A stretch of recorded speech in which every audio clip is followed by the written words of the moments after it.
आपण आज बोलणार आहोत GIRD. तर GIRD म्हणजे एक्झॅक्ट काय? जे पण आपण जेवण केल्यानंतर वरती अन्ननलिकेमध्ये यावं, गळ्यात त्रास व्हावा व छातीमध्ये काही दुखावं, तर ह्या गोष्टीला आपण रिफ्लक्स डिसीज म्हणतो. याच्यामध्ये कंपल्सरी असं नसणं की पोटात जळजळ होणं, उलटी होणं. तर GIRDचे सिम्पटम म्हणजे की कधी कधी आपल्याला नॉन स्पेसिफिक चेस्ट पेन व्हावं, छातीमध्ये जळजळ होणं, गळ्याला दुखणं, कधी पेशंट अस्थमा म्हणून पण प्रेझेंट होणं. त्याचा लवकरात लवकर उपचार करणं खूप महत्त्वाचं असतं. आपण भविष्यात येणारे धोके टाळू शकतो.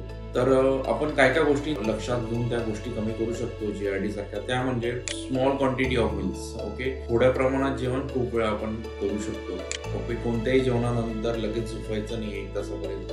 नंतर जेव्हा आपण झोपू तेव्हा मानेखाली उशी या पिलो ठेवावी आणि नाहीतर डोक्यावरचं ज्या बाजूला आपण झोप करणार त्या बाजूचं एंड वरती असावं. हे 3 मेन प्रिकॉशन आपल्याला करायचे. त्यानंतर जास्त तेलकट, तिखट, नंतर फ्राईड वस्तू, तेलकट वस्तू आपल्याला अवॉइड करायच्या आहेत. जे लोक स्मोकिंग आणि अल्कोहोल करत असणार त्यामुळे हा रिफ्लक्स डिसीज खूप प्रमाणात वाढतो. तर ह्या गोष्टी आपल्याला अवॉइड करायच्या आहेत. तर रिफ्लक्स डिसीज साठी योग्य ट्रीटमेंट योग्य केल्यानंतर आपण भविष्यातले होणारे धोके टाळू शकतो.